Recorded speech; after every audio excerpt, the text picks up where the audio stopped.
인생에 있어서 우리 시간이 지나도 아주 생생하게 기억나는 그런 것들은 아마도 처음 해보는 일일 것입니다. 또 사랑하는 사람과의 첫 만남 여전히 기억나시죠? 또 저는 아이를 출산한 경험이 있는데 10달 동안 뱃속에 품다가 그 아이를 만났을 때 그 감격과 그 기쁨은 말로 헤아릴 수가 없었습니다. 또 저처럼 사역자라면 첫 사역지에 가서 덜덜 떨리면서 그렇게 첫 설교를 했던 그때도 기억납니다. 아무리 시간이 흘러도 기억에서 지워지지 않는 그 생생한 인생에 있어서 경험들, 첫 경험들이죠. 왜냐하면 가장 인사이트를 주었기 때문에 여전히 기억하고 있는 것입니다. 성경도 마찬가지입니다. 삼위일체 하나님께서 우리에게 가장 들려주고 싶은 마음, 그 마음이 가장 엑기스로 녹아있는 게 첫 장, 첫 절이죠. 태초에 하나님이 천지를 창조하시니라. 얘들아, 이 세상을 내가 만들었어. 그리고 내가 너희들을 만들었단다. 그러니 너희들은 내 책임이야. 그래서 끝까지 AS 해주실 거라고 이렇게 약속하신 것이 창세기 1장 1절 말씀입니다. 예수님도 마찬가지이십니다. 공생애를 시작하시면서 가장 알려주고 싶은 그것이 우리의 첫 표적에 담겨져 있는 것입니다. 오늘 제목이 첫 표적이지요. 그래서 오늘 첫 표적에 예수님께서 무엇을 알려주고 싶은지 그것을 살펴보았으면 좋겠습니다. 네. 1세기 당시에 유대인들은 신명기 18장에 예언된 대로 장차 모세와 같은 선지자 하나를 일으키실 것이다 라고 말씀하셨습니다. 바로 메시아 대망 사상을 이들이 믿고 있었던 거죠. 근데 예수님의 행적을 보면 모세와 같습니다. 예수님의 공생애를 시작하시면서 제일 먼저 광야로 가서 40일 동안 금식하시는 모습을 보면 모세가 광야의 시내산 꼭대기에 올라가서 40주야를 금식한 것과 같은 그런 모습입니다. 또 오늘 살펴볼 예수님의 첫 표적, 물을 포도주로 변화시키는 이 표적 또한 출애굽 때 모세가 파라오 앞에서 행한 그 첫 표적 가운데 하나로서 물을 피로 바꾼 그런 모습과 같은 것입니다. 요한복음에는 보면 이 표적들이 가장 귀한 그릇으로 담겨져 있는데 요한복음 20장 30절에 같이 한번 읽어봅시다. 시작. 예수께서 제자들 앞에서 이 책에 기록되지 아니한 다른 표적도 많이 행하셨으나 오직 이것을 기록함은 너희로 예수께서 하나님의 아들 그리스도이심을 믿게 하려 함이요 또 너희로 믿고 그 이름을 힘입어 생명을 얻게 하려 함이니라. 네, 표적을 통해서 그가 하나님의 아들 그리스도이심을 너희로 믿고 그 믿음에 의존하여 영원한 생명을 주고 싶다. 그래서 이 표적을 행했다. 출애굽 때도 그들이 여호와를 알기 위해서 표적을 행했던 것처럼 예수님도 동일하게 그 나를 알려주기 위해서 이 표적을 행했다라고 말씀하십니다. 그래서 오늘 말씀 이 첫 표적을 통해서 우리의 믿음과 우리의 영원한 생명의 기쁨이 충만하시기를 주의 이름으로 소망합니다. 네, 요한복음 2장 1절에 보니까 시간적 배경이 나오죠. 뭐라고 합니까? 사흘째 되던 날이라고 이야기합니다. 예수님이 요단 강가 이 세례 요한 집회 장소에서 세례를 받으시고 40일 동안 광야에서 금식하신 후에 다시 그 요단 강가 세례 요한 집회 장소를 지나치시다가 세례 요한의 집회 장소에 은혜 받고 거기서 그 메시아를 기다렸던 제자들을 만납니다. 바로 요한복음 1장에 보면 나오는데 첫 번째 안드레가 전도한 베드로, 또 그들이 전도한 빌립이 전도한 나다나엘, 그리고 이 요한복음의 저자 예수님 제자 요한이 나옵니다. 이들과 함께 요한복음 1장 43절에 보니까 같이 한번 읽어봅시다. 이튿날 예수께서 갈릴리로 나가려 하시다가 빌립을 만나 이르시되 나를 따르라 하시니. 네, 어디로 이동하신다고요? 이 유대 지역에서 어디로요? 갈릴리로. 그날로부터 사흘째가 되었다라는 말입니다. 유대 지역에서 도보로 3일길 걸려 가나에 도착했다라는 말인 것이지요. 갈릴리 가나는 예수님의 사생애를 보냈던 이 나사렛에서 약 1.3km 정도 떨어진 곳으로 요한복음 21장에 의하면 예수님의 제자 나다나엘의 고향입니다. 가나에 도착하니 혼인잔치가 있습니다. 이 조그마한 마을에 혼인잔치는 동네 잔치지요. 그래서 예수님의 어머니도 초대된 것을 보면 아마도 가까운 친인척 사이 아닌가라고 추정할 수 있습니다. 또 2절에 보니까 뭐라고 합니까? 예수와 그 제자들도 혼례 청함을 받고 라고 합니다. 가나는 나다나엘의 고향이라고 이야기했잖아요. 그러니 예수님뿐만 아니라 그 제자들도 초대를 받은 것입니다. 여기서 잠깐 당시 1세기 유대인들의 결혼 풍속을 보면 유대인들은 결혼을 하면 바로 함께 사는 것이 아니라 우리처럼 약혼하고 혼인을 하는 것처럼 정혼하고 한 1년 정도 얼마간 떨어져 있다가 이 혼인을 해서 함께 살아갑니다. 바로 먼저 신랑이 마음에 든 동네 처자가 생기면 아버지에게 졸라서 지참금을 가지고 어디로 갑니까? 그 점 찍어둔 처자의 집에 가서 저 신부를 제가 사랑하니 저에게 주십시오라고 그 신부 아버지에게 지참금을 이렇게 지불합니다. 그리고 신부의 집에서 7일 동안 잔치를 열지요.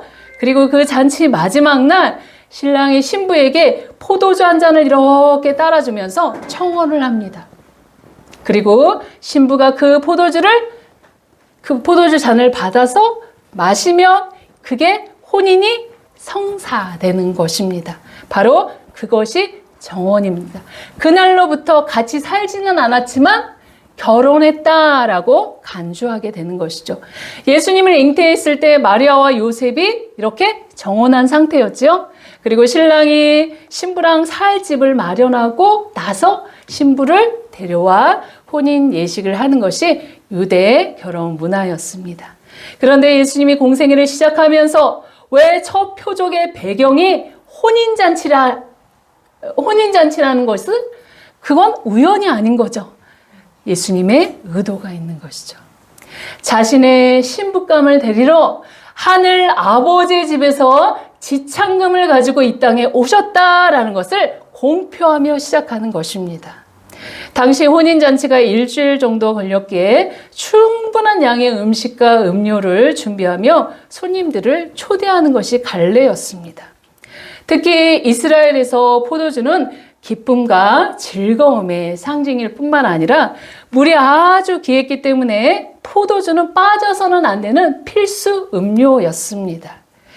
더욱이나 이스라엘은 석회가 많아서 이 석회가 흡수된 이 물을 마시면 이 몸이 석회화돼서 그것을 중화시키기 위해서 이 산성인 알코올이 필요한데 이 역할을 포도주가 했습니다. 그래서 탈무드에 의하면 보통 물과 포도주를 3대1의 비율로 희석해서 마셨다라고 기록되어 있습니다. 그래서 성경에 근거가 있지요. 디모데전서 5장 23절에 보면 바울이 디모데에게 이제 물만 마시지 말고 내 이장과 자주 나는 병을 위하여 포도주를 조금씩 쓰라라고 권면합니다. 술을 권하는 것이 아니라 약으로 써라라고 이렇게 권면한 내용입니다. 기쁨과 즐거움으로 한창 혼인잔치가 무르익었을 때 아차 문제가 발생하지요. 그 문제는 3절에 보니까 뭐죠? 포도주가 떨어진지라. 네, 초대한 손님이 예상보다 많이 왔는지 아니면 음식을 부족하게 준비했는지 혼인잔치가 끝나기도 전에 포도주가 떨어진지라 라고 말씀하십니다.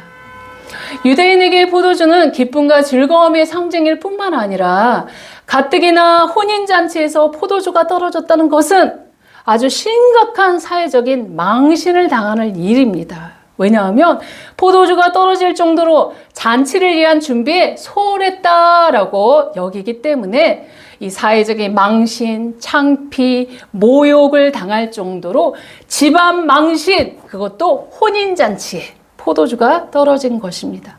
기쁨과 즐거움은 사라지고 근심과 걱정이 가득한 잔치, 파장 분위기가 된 것이죠. 요즘 같아서야 마트에 당장 달려가면 포도주 음료를 살 수 있죠. 하지만 2000년 전 시골에서, 그것도 가나에서, 그 조그만 시골 동네에서 당장 그 음료를 조달하기란 불가능하다라고 생각하시면 됩니다. 그때 그 심각한 문제를 가지고 예수님의 어머니 마리아는 어떻게 합니까?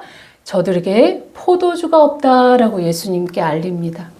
여기서 마리아가 단순히 예구머니 여기 포도주가 떨어졌단다. 어떡하니? 잔치 망했네 하면서 고소해하면서 얘기했을까요?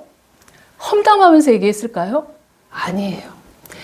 마리아는 예수님께 알려서 4절에 보면 예수님께서 이렇게 대답하십니다. 같이 한번 읽어봅시다. 예수께서 이르시되 여자여 나와 무슨 상관이 있나이까? 내 때가 아직 이르지 아니하였나이다. 네. 아니 마리아가 포도주가 떨어졌다라고 알렸을 뿐인데 예수님은 내 때가 아직 아니다라고 대답하십니다. 이 문맥을 유추하면 사람의 중심을 보시는 하나님이신 예수님께서 마리아의 의도를 간파했다라는 것을 우리가 추정할 수 있는 것입니다. 마리아가 공적인 자리에서 처음으로 이 문제를 예수님께 해결해 주시기를 간절히 갈망하며 원하는 마음으로 예수님께 알렸다라는 것을 알 수 있는 것입니다.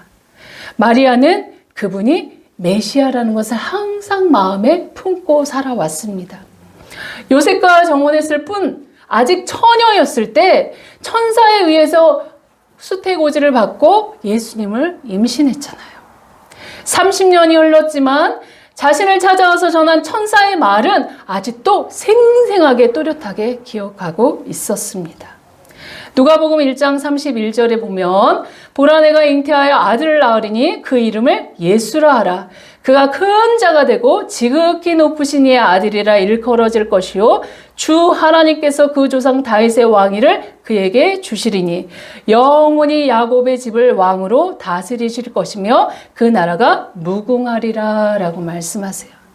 그때 아니에요. 저 그럴 수 없어요. 저는 안 돼요. 이렇게 거부했나요? 마리아의 표현을 보면 38절에 보면 같이 한번 읽어봅시다. 마리아가 이르되 주의 여종이오니 말씀대로 내게 이루어지리라. 네, 믿음으로 반응합니다. 또 예수님이 12살 때 6월절 절기를 지키러 예루살렘 성전에 올라갔을 때도 뚜렷하게 기억하고 있었습니다. 예수님을 잃어버려서 조마조마하며 애태우며 3일 만에 성전에서 예수님이 랍비들과 대화하며 토론하는 장면을 발견하고는 예수야 어찌 집에 따라오지 않고 여기 있었느냐, 얼마나 찾았는지 몰라, 걱정했잖아 라고 부모의 심정으로 마리아가 얘기했을 때 예수님의 대답은 누가복음에 보면 뭐라고 합니까? 내가 내 아버지의 집에 있어야 될 줄을 알지 못하셨나이까. 네. 그리고 성경에 의하면 마리아는 그 모든 말씀을 마음에 두니라 라고 성경은 말하고 있습니다. 마리아는 자신의 첫아들 예수가 하나님의 아들이심을 늘 마음에 품고 있었다라고 우리가 알 수 있는 것입니다. 그래서 오늘 포도주가 떨어진 문제도 넉넉히 해결할 수 있는 분은 그분이다 라고 그분 앞에 이 문제를 가지고 나온 것입니다. 저와 여러분은 어떻습니까? 마리아가 하나님의 말씀을 항상 마음에 간직하며 그 말씀대로 이루어질 것을 고대하고 인내하고 기다렸던 것처럼 저와 여러분에게도 동일하게 부딪혀온 말씀, 내 심령 가운데 간직한 그 말씀이 있을 것입니다. 그렇다면 마리아처럼 주여 말씀대로 내게 이루어지리라 라고 믿음으로 고백하며 인내하며 나아가시기를 주의 이름으로 소망합니다. 아멘. 마리아의 요청에 예수님의 반응을 보면 4절입니다. 여자여, 나와 무슨 상관이 있나이까? 내 때가 아직 이르지 아니하였나이다. 라고. 한마디로 거절하셨다라는 표현입니다. 여기서 아무리 메시아 예수님이 하나님의 아들이라도 육신의 어머니에게 여자여 라고 말하는 것은 너무 무례하고, 그죠? 버릇 없는 것처럼 여겨집니다. 그런데 번역본이 이렇게 여자여 라고 기록되어 있지만 헬라어로 보면 기네라고, 기나이라고 이렇게 여자를 높여서 부르는 존칭으로 왕후를 부를 때 사용하는 존칭어입니다. 우리나라에서 보면 왕후님 이러진 않고 여성들을 높여서 부를 때 여사님 이렇게 존칭을 사용하는 것과 같이 자기 어머니에게 여사님 이렇게 부른 것입니다. 근데 아무리 예수님이라도 보통 우리가 가정에서 여사님 이럴 때는 놀리면서 사용하는 거지 귀하게 존경하면서 부르는 건 아니지 않습니까? 그런데 예수님을 이렇게 예수님 어머니를 높여서 기네라고 부른 것은 예수님의 공생애가 시작되었음을 알려주는 표현인 것입니다. 육신적으로는 어머니이지만 마리아 역시 구원받아야 할 존귀한 신부, 존귀한 그 대상이라는 것을 그렇게 알기 때문에 높여서 가장 귀하게 이렇게 말씀하신 것입니다. 여사님, 포도주 떨어진 것이 나와 당신에게 무슨 상관입니까? 아직 내 때가 아닙니다. 라고 정중하게 거절하십니다. 거절하신 이유, 내 때가 아직 이르지 않았다라는 이유입니다. 그럼 예수님이 말씀하신 이 때가 무엇인지 우리가 살펴봐야 되겠죠? 때는 헬라어로 호라라는 그런 표현인데 그 뜻은 어느 정해진 시간, 어느 특정한 시간을 의미합니다. 요한복음에 기록되어 있는 이 때를 한번 살펴봅시다. 요한복음 7장 30절에 보면 그들이 예수를 잡고자 하나 손을 대는 자가 없으니 이는 그의 때가 아직 이르지 아니하였습니다. 요한복음 8장 20절엔 이 말씀은 성전에서 가르치실 때에 헌금함 앞에서 하셨으니 잡는 사람이 없으니 이는 그의 때가 아직 이르지 아니하였음이로라. 네, 때가 아직 안 되었다라고 하는 것은 자신의 대적하는 자들을 예수님 잡지 못하게 하신 것은 예수님이 뭐죠? 내 때가 아니니까 잡지 못하게 하셨다라고 말씀하시는 거죠. 그럼 요한복음 12장 23절에 보면 예수께서 대답하여 이르시되 인자가 영광을 얻을 때가 왔도다. 또 요한복음 16장에 보면 보라 너희가 다 각각 제 곳으로 흩어지고 나를 혼자 둘 때가 오나니 벌써 왔도다. 그러나 내가 혼자 있는 것이 아니라 아버지께서 나와 함께 계시느니라 라고 말씀하세요. 17장엔 예수께서 이 말씀을 하시고 눈을 들어 하늘을 우러러 이르시되 아버지여 때가 이르렀사오니 아들을 영화롭게 하사 아들로 아버지를 영화롭게 하게 하옵소서 라고 말씀하세요. 바로 예수님의 때라는 것은 십자가에서 돌아가실 그 시간이 점점 다가오자 예수님께서는 아버지여 때가 이르렀사옵니다 하면서 말씀하시는 거예요. 요한복음의 때라는 건 뭐죠? 예수님의 십자가의 구속 사건과 연관되어 있다는 것을 우리는 알 수 있는 것입니다. 마리아 입장에서는 30년을 기다렸으니 이제 자신의 아들이 제자들도 데리고 왔고, 메시아로서 공적으로 드러내 보이시는 시간이 되었구나 라는 그런 엄마로서의 촉이 있는 거죠. 그러면서 공적으로 드러내 보이시기를 간절히 원하는 거, 이건 너무나도 자연스러운 그런 요청일 것입니다. 그리고 5절에 보면 마리아의 행동을 보면 하인들에게 뭐라고 합니까? 너에게 무슨 말씀을 하시든지 그대로 하라 라고 당부하십니다. 아니 예수님이 내 때가 아니다 라고 정중히 거절하셨음에도 그럼에도 불구하고 인간적으로도 예수님은 이 결핍의 문제를 해결해 주실 분임을 믿고 이렇게 요청하신 것이죠. 예수님과 마리아의 관계를 한번 생각해 봅시다. 예수님이 유년 시절 성전에서 랍비들과 토론할 때는 요셉과 마리아가 이렇게 등장하죠. 그러나 30세쯤 공생의 초기에 보면 요셉이 등장하지 않습니다. 그렇다면 예수님이 12살 때 그리고 30세 그 사이에 아버지 요셉은 돌아가신 것으로 추정되죠. 아버지가 돌아가신 후 첫째 아들 예수님은 집안의 가장으로서 아버지의 직업인 목수 일을 하면서 성실히 집안의 가정의 필요를 채웠을 것입니다. 또 어머니 마리아는 여러 가지 집안 문제를 아들과 상의했겠지요. 예수님에게 포도주가 떨어졌다라고 알리고 그 하인들에게도 예수님께서 시키시는 대로 하라라고 명한 것은 예수님은 늘 한결같이 어머니의 요청과 가족의 필요를 아시고 채우셨던 분임을 우리가 알 수 있는 대목입니다. 왜요? 100% 하나님이시기에 하나님의 사정도 너무나 잘 아시는 예수님이지만 100% 인성을 가지신 분이시기에 인간의 사정도 너무나 잘 알고 계시는 분이 우리 예수님이시라는 것이죠. 더욱이 가난한 가정의 아들의 입장도 잘 아시고 또 아버지를 대신한 가장의 역할도 감당했기 때문에 이 가장의 무게감도 무엇보다도 잘 아시는 분이 예수님이시라는 것입니다. 더욱이 하나님 아버지의 마음을 잘 아시기에 연약하고 부족하고 깨지고 실패하고 찌질한 우리 인간의 모습을 너무나 긍휼한 모습으로 긍휼한 마음으로 있는 모습 그대로 용납하시고 사랑하시는 분이 우리 예수님이시라는 것을 알 수 있습니다. 왜요? 내가 만들었으니까. 내가 아버지니까. 내가 끝까지 책임질게. 내가 끝까지 AS 할게. 그게 바로 우리의 아버지이시니까. 한결같은 우리를 마음으로 끝도 없이 무궁한 사랑으로 살아가시는 분이 바로 우리 아버지이십니다. 그러기에 우리의 필요를 아시고 때를 따라 돕는 은혜를 주셔서 늘 채우시고 인도하시는 분이 바로 저와 여러분이 알고 믿고 섬기는 그분이십니다. 저와 여러분은 어떠신지요? 마리아처럼 주님께 나와 나의 문제를 날마다 말씀드리시나요?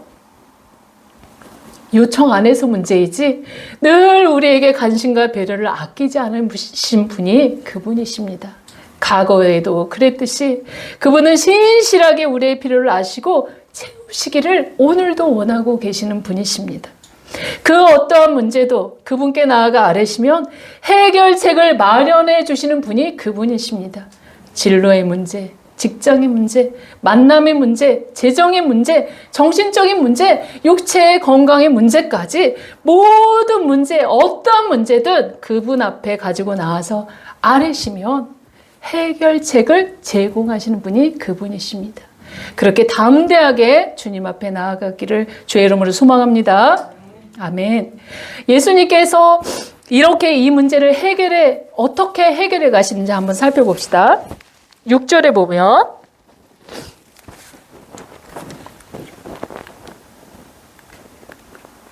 네, 6절 네, 거기에 유대인의 정결 예식을 따라 두세 통 드는 돌 항아리 6이 놓였는지라 라고 말씀하십니다. 두세 통 드는 돌 항아리이니 약 12통 이상의 물이 들어간다라고 표현하고 있는 거죠.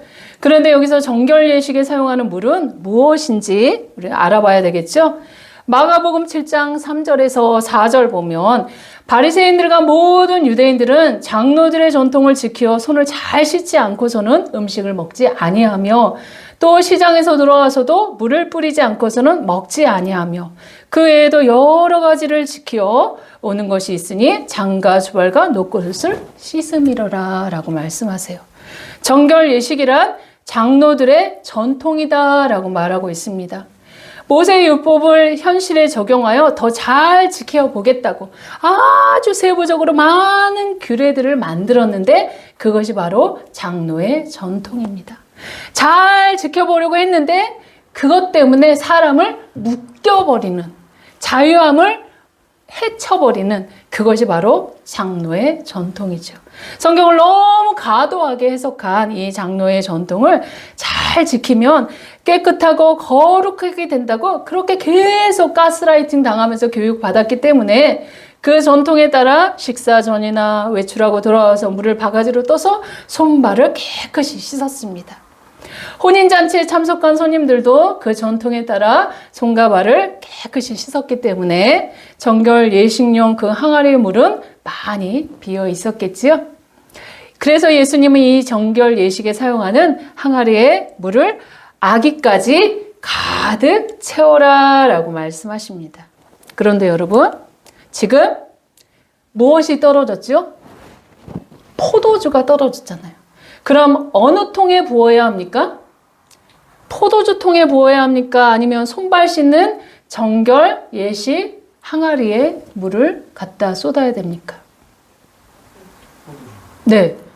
그나마 해결하려면 포도주 통에 넣어서 그나마 남아있는 그거 가지고 어떻게 해가지고 음료로 마셔야 되잖아요. 그런데 포도주 통에 물을 채우라가 아니라 정결 예식통에 물을 가득 채워라. 이상하지 않습니까? 네, 여기서 예수님의 의도가 분명히 있다는 것을 알 수 있는 것입니다. 정결 예식에 쓰는 물은 고여있는 물이 아니라 흐르는 물로 채워야 하는 것이 그들의 율법의 방법입니다. 바로 샘물에서 길러와야 이 샘물에서 길러와야 그 물로 깨끗이 씻을 수 있는 것이죠. 샘물은 히브리어로 아인이라고 하는데 이 샘물을 포도주로 바꾸신 것입니다.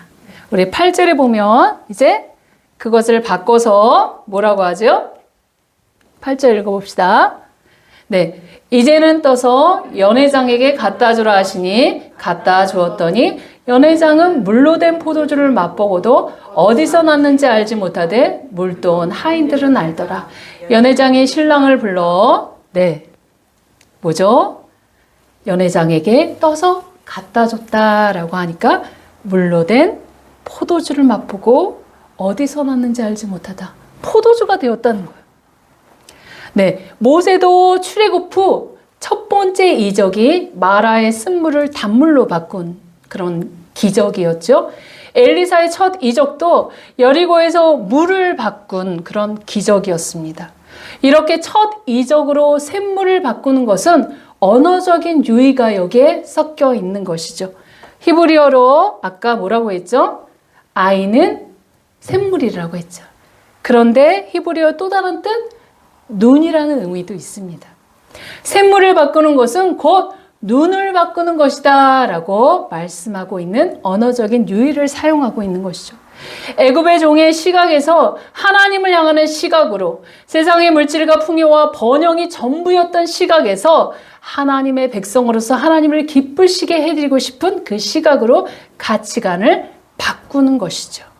바로 정결 예식의 물이 포도주로 바뀌어졌다는 것은 구약의 제사의식, 구약의 양과 소와 염소를 잡아 정결케 된다는 그 시각에 매여 있던 그들에게 이제는 율법의 완성이신 예수 그리스도의 십자가의 피로 그것을 대체할 것을 이렇게 말해주고 있는 것입니다. 정결 예식은 손발의 더러움만 씻어주지만 예수님의 보혈은 우리의 영혼의 죄까지도 깨끗하게 하실 수 있는 능력이 있으신 그런 보혈의 피입니다. 수많은 정결 예식, 수많은 제사, 수많은 그런 결례들을 지켰지만 그것은 그림자에 불과하고 예수님의 십자가의 보혈로 그 피로 과거, 현재, 미래 영원한 속죄를 받아 바로 그런 사람이 영생을 얻게 된다는 것이 예수님의 이 포도주, 예수의 피와 관련된 내용입니다. 떨어진 포도주 통에다가 물을 부어서 이 포도주가 되었다면 대체 의미가 살아나겠습니까? 안 살아나죠. 그래서 정결 예식 항아리를 가득 채우라 라고 말씀하신 것입니다. 채우되 항아리 위 끝 부분 아기까지 채워서 다른 여지가 없도록 포도주 원액 한 방울도 안 들어갔다는 것을 이렇게 말해주는 것입니다. 이제 신랑 되신 예수님이 오셔서 모세의 율법을 완성하시고 새롭고도 더 높은 법, 은혜의 법으로 대체했다라고 선언하시는 것이죠. 십자가에 흘리신 당신의 피를 통해서 완전하고 영원한 예식을 통해서 지금까지의 정결 예식을 완성시켰다라고 표현하고 있는 것입니다. 하인들은 그대로 순종하여 아기까지 가득 물을 채우고 떠서 갖다 주었습니다. 그리고 물로 된 포도주를 맛본 사람들의 반응 10절입니다. 뭐죠? 말하되 사람마다 먼저 좋은 포도주를 내고 취한 후에 낮은 것을 내거늘 그대는 지금까지 좋은 포도주를 두었도다 하니라. 네, 좋은 포도주. 좋은 포도주란 오래 저장하여 잘 정제된 최상급의 포도주를 말합니다. 고대 이스라엘에서는 세마포천으로 깨끗하게 걸은 포도주 원액으로 잘 정제된 이것이 좋은 포도주라고 이야기합니다. 그런데 당시에 대부분의 사람들은 잔치에서 좋은 포도주를 먼저 내고 취한 후에 이 혀의 감각이 둔해질 때는 그리고 난 다음에 질 낮은 포도주를 물과 섞어서 이렇게 내놓았다라고 이야기합니다. 당시에 그게 통례인데 예수님이 베푸신 이 물로 만든 포도주는 오히려 처음 것보다 더 좋다라고 사람들이 칭찬하고 있습니다. 바로 극상품의 포도주다라고 말하고 있는 것이죠. 이것은 예수님이 장차 흘릴 그 보배로운 피로 재씻음을 받은 사람들이 누리는 그 기쁨은 영원한 즐거움, 영원한 기쁨이다라고 예표하고 있는 것입니다. 물론 제자들은 이 당시에 이 내용을 정확하게 이해하지 못했을 것입니다. 그러나 예수님께서 최후의 만찬을 나누시면서 포도주 잔을 드시고는 뭐죠? 이 잔은 내 피로 세우는 새 언약이니 곧 너희를 위하여 붓는 것이다 라고 포도주와 자신의 흘린 보혈을 이렇게 믹싱해서 이야기하고 있습니다. 마태복음 26장에 보면 잔을 가지사 감사 기도하시고 그들에게 주시며 이르시되 너희가 다 이것을 마시라. 이것은 제사함을 얻게 하려고 많은 사람을 위하여 흘리는 바 나의 피 곧 언약의 피니라 라고 말씀하십니다. 이렇게 예수님의 공생애는 포도주로 시작해서 포도주로 마칩니다.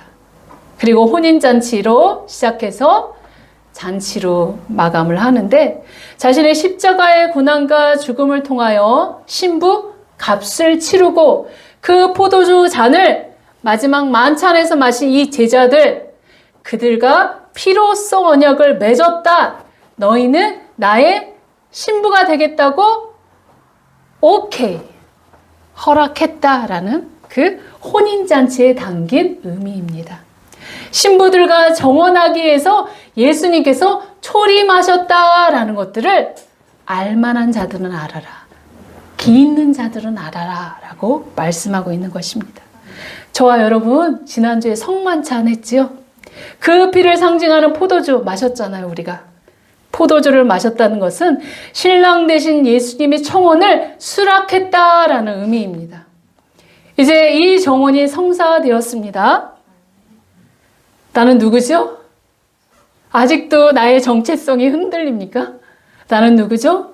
그분이 그렇게 자신의 목숨까지도 내줄 만큼 아주 존귀한 신부라는 거죠. 애지중지하는. 그게 바로 유대의 혼인 문화. 곧바로 신랑과 함께 살지는 않지요. 정혼했다고.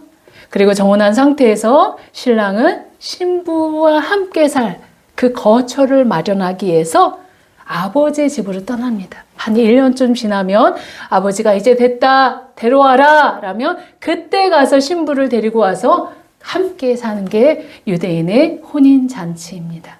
예수님 지금 어디 가셨죠?